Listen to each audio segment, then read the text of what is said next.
Congressional District Constituent Question and Answer Session, hosted by the League of Women Voters.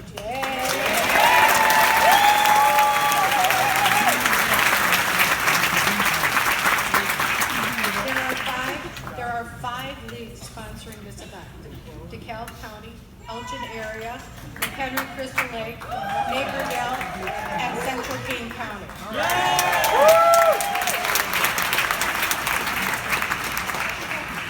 Now, if we could just get half of you to come to our candidates forum, I would be a happy camper. You might this year. My name is Patty Lackman, and I am Voter Service Chair for Central Kane County. I would like to start by thanking Ron Onesti of Onesti Entertainment for affording us this opportunity to use this wonderful venue.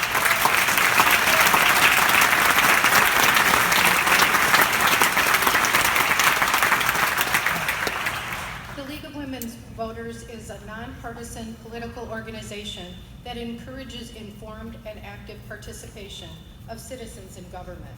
We never endorse a candidate. The League of Women Voters sponsors events such as this so that voters are educated and informed on where their representatives stand on issues. This is done in an open, unbiased setting. The League has very strict rules about how to conduct such events, and some of you know that you might have had to leave your signs at the door. That's one of our major rules. Questions will come from the audience. Only written questions will be used, and many of you, I'm looking at the table out front, have submitted them already. There are members of the League who will distribute cards, and we will only do this for another 10 minutes because we already have about 400 questions.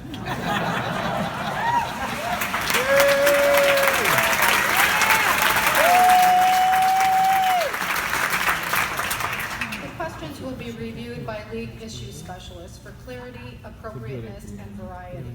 Not all the questions may be asked due to time constraints, and similar questions may be combined. So you might not hear your exact question, but you'll hear one that's sort of similar because 10 other people asked the same question. The questions will be asked by Hillary Dent, our moderator, from Downers Grove, Woodridge, and the Lyle League. Representative Hultgren will give an opening statement and then be given 3 minutes to respond to each question. We have League issue specialists down here at the front table from all over the state who are reviewing the questions and putting them together by issue.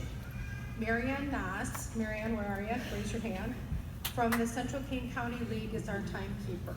She will give Representative Hultgren 3 minutes to respond to each question. And when the stop sign goes up, he's familiar with our rules. We obviously let someone finish their thought, and then we move on to the next question. We have an hour and a half to get in as many questions and answers as possible. So I would ask that the audience refrain from responding until the event is completed. That way, each of you gets more of an opportunity to have your question asked and answered. Tonight's event is being filmed by Batavia Access Television, and we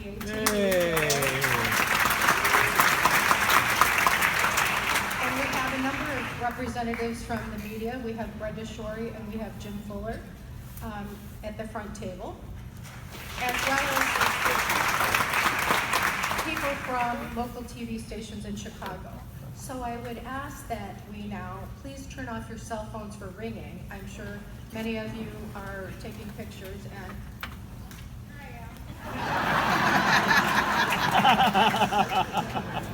it's been a long day. I've spent the last 2 days at Stateville Correctional Center with my class, so I'm ready for this to be over. With no further ado, I introduce Ms. Hillary Dent as our moderator. Thank you very much. Thank you, Patty. At this time, I'd like to invite Congressman Hultgren to come to the stage.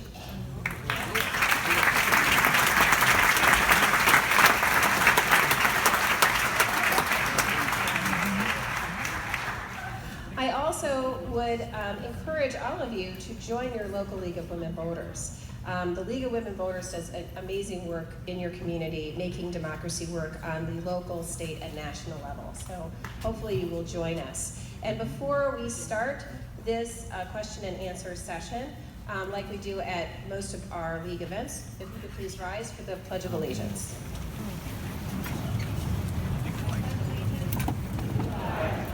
The United States of America, and to the republic for which it stands, one nation, under God, indivisible, with liberty and justice for all. Indivisible! Thank you very much. And now I'd like to invite Congressman Hultgren to give his opening statement.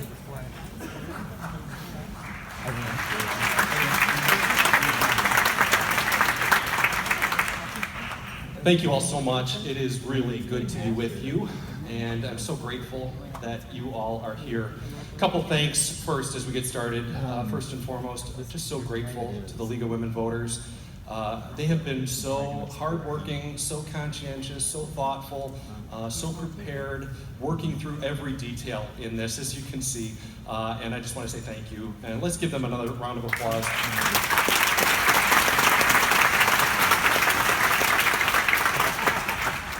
Another group that has been amazing through this, and I just want to say thanks to the St. Charles Police Department.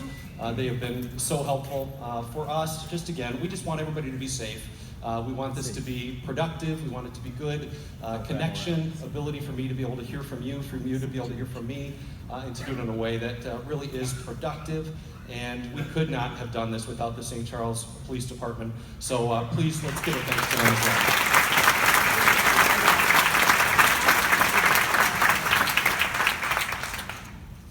Well, again, welcome. So glad you're here. This is so important, and this is really what democracy is all about. It's the ability for us to be engaged, to be able to have our voices heard, to recognize that we have something unique in this country, the ability to elect people to represent us. That is what our nation is all about. That our voice is heard because we've elected our representatives and our senators. That's the most direct connection that we have to the federal government. And so I just want to say thank you. It only works, democracy only works, the ability for us to represent only works when we have that communication. And one of the things that I think about often is this is a big challenge. It's such a privilege to serve as congressman for the 14th Congressional District. I think a lot of you know, the district is 7 counties: Lake, McHenry, Kane, Kendall, DuPage, DeKalb, and Will. So it's basically Gurnee to Joliet. It's Winfield, Warrenville, West Chicago, all the way out to Sycamore, Sandwich, Salmonuck. So it's a wonderful district, but a big area. Challenge to get around 750,000 people about. So it's so important for us to be able to connect, to be able to hear from each other. A lot of important things that are going on. I've had the privilege of serving as congressman for the last 6 years, 3 terms, just started my 4th term. The favorite part that I have in my job is being able to help people. I'm so grateful. The other group I want to recognize is the people who are here, who work with me, serving the people of the 14th Congressional District.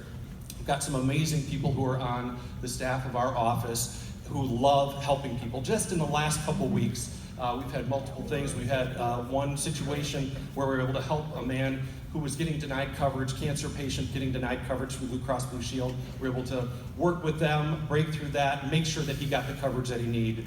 Another one, a man was getting married in a week, 7 days, found out his passport was lost somewhere in the passport office. Our office was able to step in, they did a search, they were able to find it, get it to him, he made it on his honeymoon. So far, happily married, a couple of weeks. Another person, we had someone who was canceled from Medicare, and we were able to work to make sure that that care was reinstated. That's my favorite thing. We also help with adoptions and so many other things that happen there.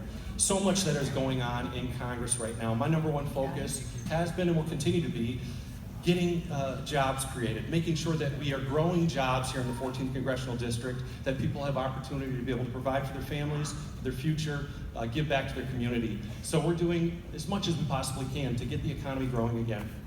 Specifically, I was excited, had a bill that passed just this last week when we were out in Washington, actually a little over a week ago, called the Encouraging Employee Ownership Act, something very bipartisan. We had a big number of Democrats and Republicans who supported that. This was legislation that I sponsored, many other things that we're doing to create jobs. Healthcare, I know many of you are here because of concerns with healthcare. I'm concerned about it as well. It is a challenge, it is a difficult issue, it's something that's very personal for all of us, and we have to make sure that we do this well. That whatever the response is, the reality, and we'll have a chance to talk about this some more, but what we've got, for many people, it's failing them. I just met with hospitals in the district this week. They're talking about how many people are coming for care but not paying for it because they can't afford their deductibles under the current plans that they've got. Still getting the care, but real problems. Also meeting with community health centers who are waiting for payment from Illinois. They're waiting for about 9 months right now to get paid for services that they've provided already. So we've got to see a change here. Fighting the heroin epidemic in Illinois. We've been working with education, with families, with parents who've lost children to this epidemic. We're working with law enforcement, working with doctors, doing all that we can to see that there is a real problem. I just had a chance to talk to our coroner here in Kane County and hear that the problem is growing, it's not shrinking. We've got more work to do. I also see that we need to work on tax reform. If you haven't filed your taxes, today's the day you got to do it. So you better go do that. Just going through that process again myself, seeing how difficult, how frustrating, how confusing it is, and that we've got to simplify this process. I've been working on a bill called the Bring Small Businesses Back Tax Reform Act that would encourage new businesses to start up. Infrastructure, roads and bridges are falling apart. Our rivers, locks, and dams need attention. This is something we've got to address, and I'm going to continue working for that. And then also human rights here and around the world, recognizing that every single person is precious. Life is precious. And we need to do everything we can to fight back against human rights abuses that are happening here and anywhere else. So big challenges do lie ahead, but the first step for us is to be talking, to be listening, to be learning from each other, and doing it from a basic level of respect. And so I want to thank you for being here, and look forward to hopefully a chance to answer many of your questions and start a dialogue that we can continue over the next weeks and months as well. Thank you so much. Thank you, Congressman Hultgren. And I would ask that we keep our applause and other affirmations from the crowd to a minimum, so we can get to as many questions as possible, because every interruption takes seconds away from what we can be doing here. So let's jump right in. We are going to be focusing on, we have a lot of questions about about some of the same topics. So I'm going to start on the topic of the Affordable Care Act. Since Speaker Ryan and the White House are still discussing repeal and replacement of the Affordable Care Act, will you commit to voting no if a bill comes before you which would allow insurance companies to not cover pre-existing conditions and implement lifetime caps on policies? Yes or no? And what are some of the things that you would want to see in this if any replacement or improvement of the Affordable Care Act occurs? So yes, I would commit to voting no. And I've been very upfront about this, that I believe any type of replacement has to have pre-existing conditions, that we have to have a plan in place for people who do have those pre-existing conditions, that they get the coverage and care that they need. It's not enough to have coverage, you've got to make sure that you have care, that a doctor is willing to see you. And I think that's a real problem, that's a challenge that we're seeing right now, that a lot of people have coverage, but they don't have a doctor who's willing to see them. Or sometimes under the coverage that they've got, they can't go to the hospital that's closest to them. We see that certainly with some local hospitals, Northwestern Health, Lurie Children's Medical Center down in Chicago, where they're still seeing patients even though they can't accept the coverage that that patient has. This is a problem. The current system that we've got isn't working like we thought it was going to work. It is very expensive. We see premiums continue to go up. We see deductibles continue to go up. We see people not being able to see the doctor or hospital that they want to see. So we need to make changes, but what I want to see is have patient-focused healthcare, making sure you can get coverage when you've got pre-existing conditions, making sure that you can have lifetime care, that's part of this. Also, I have been supportive of, when I was in Springfield, will continue to be supportive of allowing young people to stay on their parents' insurance until they're age 26 or about that time. Until this economy gets growing again, a lot of young people are not finding jobs right out of school. And so there has to be that opportunity for them to have coverage. So I believe we can get this done. I really do think what we have isn't working. Ultimately, what I want to see is grow a marketplace where we have options and choices. 3 out of my 7 counties. 3 out of I ask that you do not do that. You can show your cards, but do not boo and interrupt. Thank you. To me, choices are a good thing. And that's something that has been a great thing about our nation, is to be able to have choices of the doctor you want to see or the hospital you want to see. The vast majority of the people I talk to still want that to happen, and I think that's a positive thing. And I believe we can get back to that point. So it's affordable, seeing the doctor I want to see, being at the hospital I want to go to, and making sure that my coverage will cover that.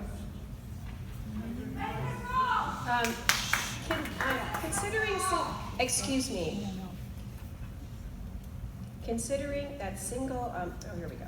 Medicare has been a successful single-payer program for many years. And Congress, over 7 years, has not been able to improve or replace Affordable Care Act. Would you support single-payer or Medicare for all health care?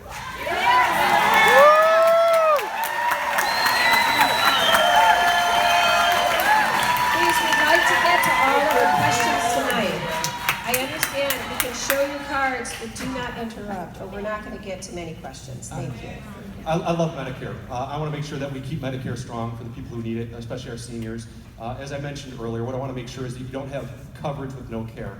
And that is my fear. We're seeing some doctors not taking new Medicare patients. I know you've heard that. I've heard it all the time. We've got people who come into our office who say, I've got Medicare, but I can't see a doctor. I can't see the doctor I want to see. So it's happening. And if you need references of people we're talking to, I can give those to you. So I think Medicare is great. I don't think it's the only answer. I think there's other good answers out there as well. So it's a piece of the answer. It's not just the answer. One more question on, well, we have a couple here. Illinois is facing a budget shortfall for the upcoming fiscal year. Well, that's an understatement. During our worst state budget crisis in history, Medicaid expansion has brought $3.4 billion in critical federal dollars in addition, and it has helped with mental health, and we know it's also helped with the heroin addiction issues. Do you oppose any bill that cuts Medicaid funding, including CHIP, to Illinois? Well, I've been, where we've seen specifics on this is with the bill that was presented through committees over the last couple of weeks. I was very concerned because you're right, we are not doing a very good job as a state of funding Medicaid. Other states are doing much better than us. When you took a comparison with Ohio versus Illinois under the bill that was moving through the House, Ohio would have seen, I think it was about a $4 billion level above Illinois. And a big part of that is because of the brokenness in Springfield, the failure for us to pay bills. I just recently was at Greater Elgin Community Health Center out in Sycamore.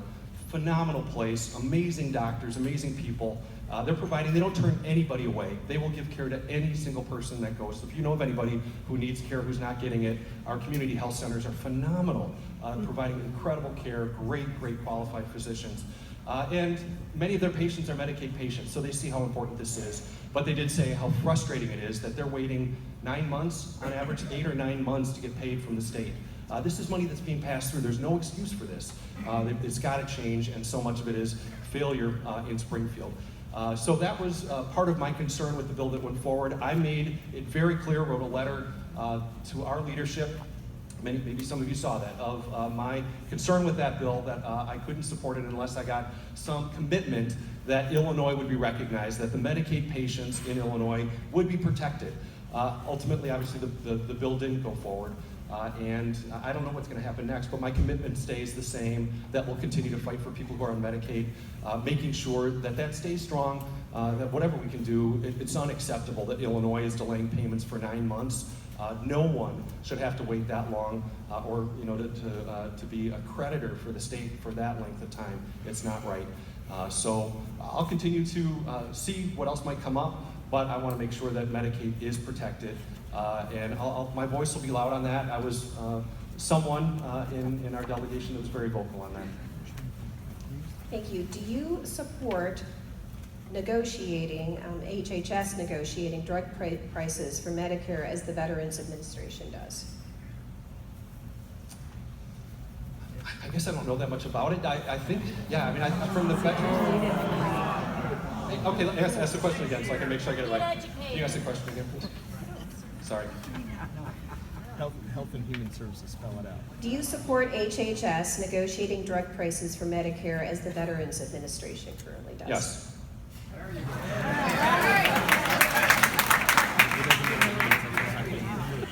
When the American Medical Association supports comprehensive sex education programs as the most effective strategy to prevent HIV, sexually transmitted diseases, and teen pregnancies, please tell us why you are co-sponsoring H.R. 2028, the Healthy Relationship Act of 2017, which will go against the AMA's recommendations and only fund abstinence-focused sex education programs.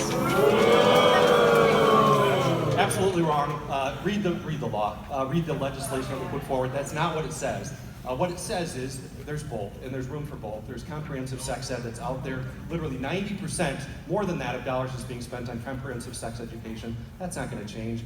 But we also see that abstinence education giving people truly healthy choices of saying, this is ridiculous. How many people want our kids to be healthy and safe? I've got 4 kids. I want them to make the best possible choices they can. I want them to make the best possible choice they can. I don't assume my kids are going to make bad decisions. I think it's a shame if you assume your kids are going to make bad decisions. I'm going to give my kids, and I want others to have the chance to give their kids opportunities. What this is saying is there's room for both. It's not additional funding. It's just making sure that both can stay.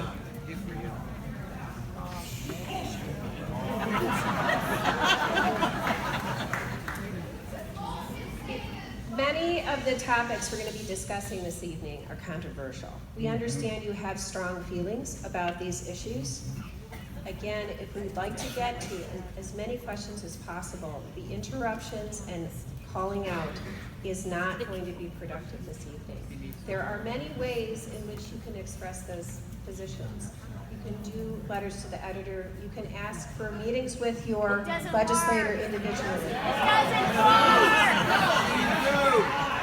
This is...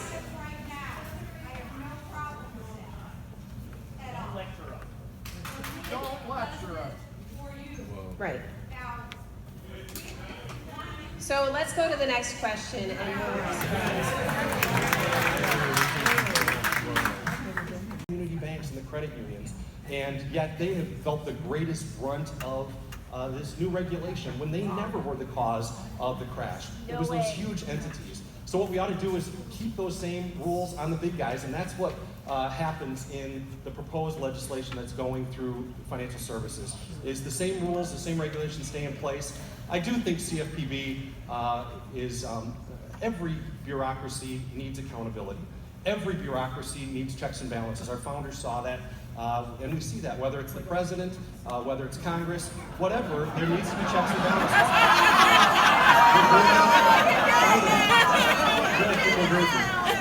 It's good. So you know what, I think this is one of those areas where it was written, where it's completely unaccountable. There's incredible hypocrisy there. There's got to be some changes. Again, we can get you information of a lot of the discrimination that happens there, a lot of whistleblower things that we've heard from people who've worked there. Literally hundreds of millions of dollars being spent to renovate rented buildings. Just ridiculous stuff that makes no sense. This is our money that's being spent this way. So let's have a plan in place that can Federal make Reserve sure money. that we're holding the Wells Fargo's, the Paid for by the Federal Reserve. and that we can also recognize that there's a different risk profile for a community bank that's right here in St. Charles, that they're making loans to the community. They're not doing risky hedging or other things internationally. So this is the right way. It's just recognizing there's 2 paths, that it's not one size fits all when it comes to regulation. Okay, we're going to switch gears. The border wall would be an ineffective waste of money. The real problem is that for years Congress has blocked meaningful immigration reform. Do you accept that this is the real issue, and what would you support doing about it? Well, I do agree that our current immigration and naturalization service is not working very well, incredibly bureaucratic. It's ridiculous that it takes as long for us to be able to do the vetting that needs to happen to find out who is coming here to truly provide addition and growth to America. What America's always been about is you come here and you're an American, that you come from all over the world. That is, we are an immigrant nation. And my great-grandparents came here from Sweden, not because there was great government programs, not because there's great handouts. They came here because they wanted to pursue their dream, and they also came here because they wanted freedom, religious freedom. They didn't want to be a part of the churches of Sweden. And I think that is what America is all about, so we do have to deal with that. We also have to recognize that sovereignty of a nation is very important. making the choice of saying who is coming in to bring benefit and add value to our nation, I think that's a positive thing. And right now, the current system we have, we really don't know who's coming across the border, coming through our ports, coming into It's true. It's true. I mean, look at the cameras that are set up on the border. There's people who are coming across. So we've got to do a better job. And I think in some places a wall might make sense in cities. I think in some open areas, I think there's other things that could be done to make sure that, again, we're protecting our own sovereignty. You know, you get back to saying how valuable votes are and our ability to be able to make sure that our voice is heard. I think this is one of those areas where it is important for us to know who's coming in and out. So I do support better control on our borders. I do support better control at our borders and our ports. I also support making sure that we can continue to welcome people. I represent Fermilab. I'm so proud of that place. And you go there, and there's people from all over the world, the brightest physicists from all over the world. And so many of them spend more than half their time working to try and extend their visas, things like that. It's unfortunate. It's pulling away from very valuable time. So I've been supportive in the past, will continue to be supportive of immigration reform, making sure people who are here to have real added value are able to stay and do this work and grow opportunities. But again, I want to make sure there's also people who are coming here to be part of drug trade. There's people who are coming here to do things to harm to our nation. It's a very small minority, but we ought to know who they are. What about Trump? And He's harming us. Okay. Just to stay on one more question related to this issue, many of our allies opened their borders to refugees and did not put boots and bombs on the ground in Syria. As you watch the horrific videos of civilian Syrian victims, do you agree with Trump's militant rather than humanitarian approach? I heard just an unbelievable Syrian speaking just today on the radio that was talking.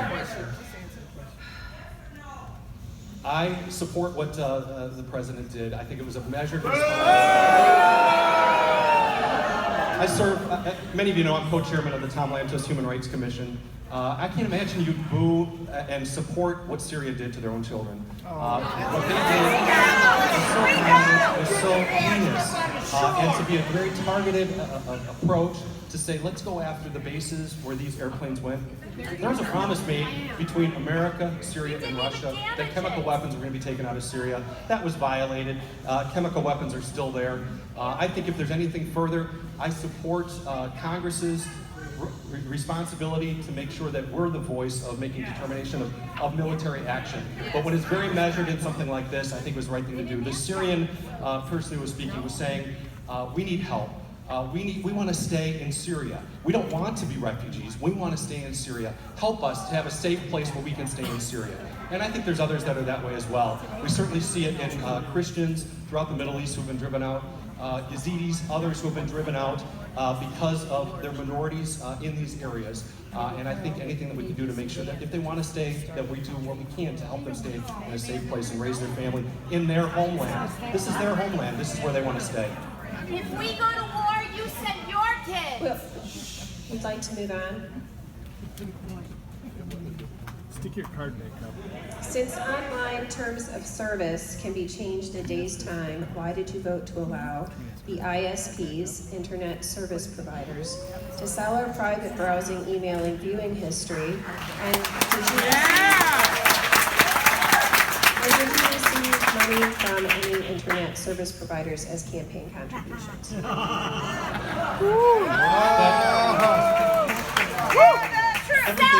Everything I've received is absolutely available and online.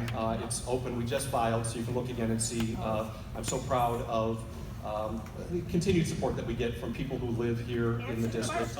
And so let me get to the issue. Last minute, at the end of the last administration, many things were passed, not through Congress, but by rule. And this was one of those things. It was a specific change, executive order to change. Control had always been under the FTC for internet providers. It was a significant overreach by the FTC of saying that executive order had control. Legal legislation, nothing has changed in this law. Excuse me, I'd like to ask a follow-up question. What is your position on net neutrality?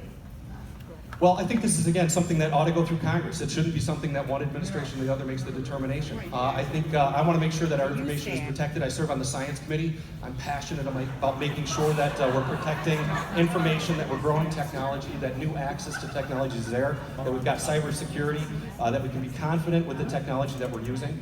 So I'm very supportive of that, but I think the right process to go is not at the end of the administration or the beginning of the administration. The reality is that rule that was passed wouldn't go into effect until next December, so nothing has changed. What we do now have is next month to be able to Answer the question. real answers, have it go through the process. Answer the Please stop question. hollering while he is giving an answer. I appreciate you keeping the hollering to Answer the it. Thank you. I answered it I'd like to correctly. get to the next question.